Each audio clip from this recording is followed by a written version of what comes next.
because one thing that's happened is that Roundup itself has become more toxic. In fact, the general formulations that they use with the glyphosate to make the products are secret.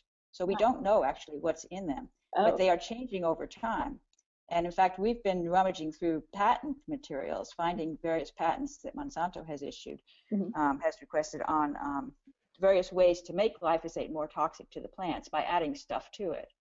And this has been a very fruitful path of research, because one of the things that they have in these patents is oxalate. They discovered that if they add oxalate to the mix, it makes it kill the plants much better.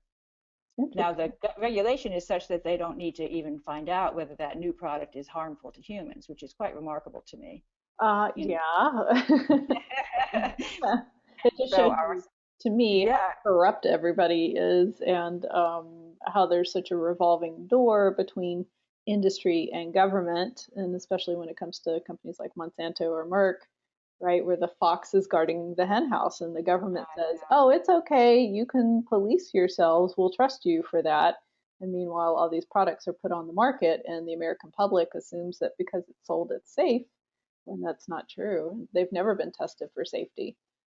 Yeah, it's really disturbing. I mean, because there's so many flaws, and that's one of the things that, especially Anthony Samsel, he and I have written 3 papers together. The glyphosate, I call it the glyphosate series because it's glyphosate 1, glyphosate 2, glyphosate 3, and I think you mentioned all 3 of them in your introduction.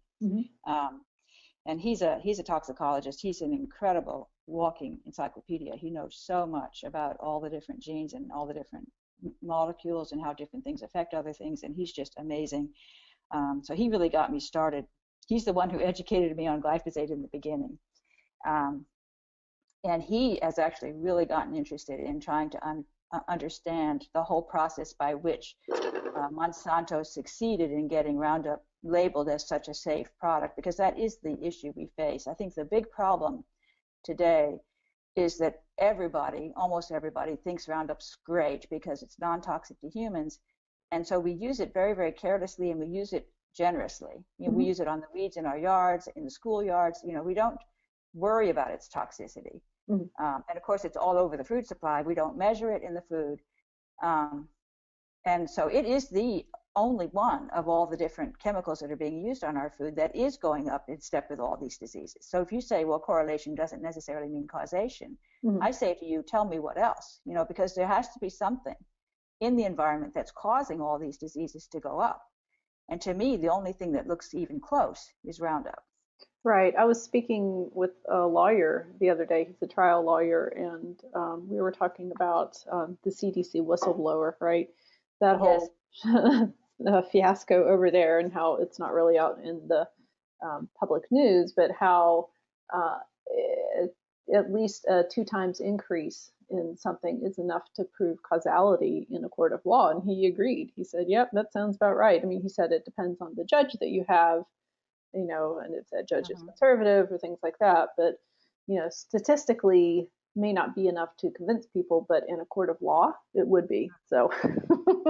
Well, when you look at Nancy Swanson is a friend of mine. She's really terrific. She's a retired physicist, and she's the one who really started noticing all these correlations with Roundup and everything under the sun. And she has a paper she's published, and if you just look through that paper at all the different graphs, it's incredible how many different things. Alzheimer's matches just as well as autism does. Autism matches with a 0.997.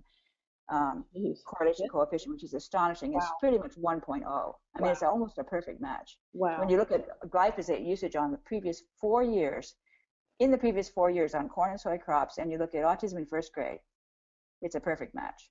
So this is sort of estimating the exposure from the age of 2 to the age of 6 in the child's life.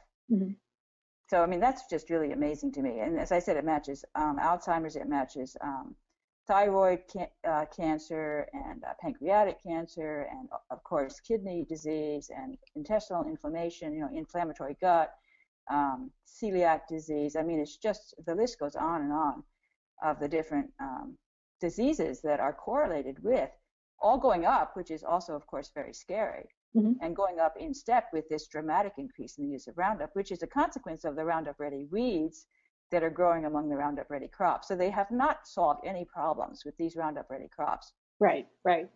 making it more. It's a disaster. It is, and I've seen some farmers are starting to get away from that because they're realizing it's not doing any good, and they're just sort of locked into that system, and it's just it's not producing a better crop and not producing better profits for them. And I think some of them are starting to understand that it's dangerous as well.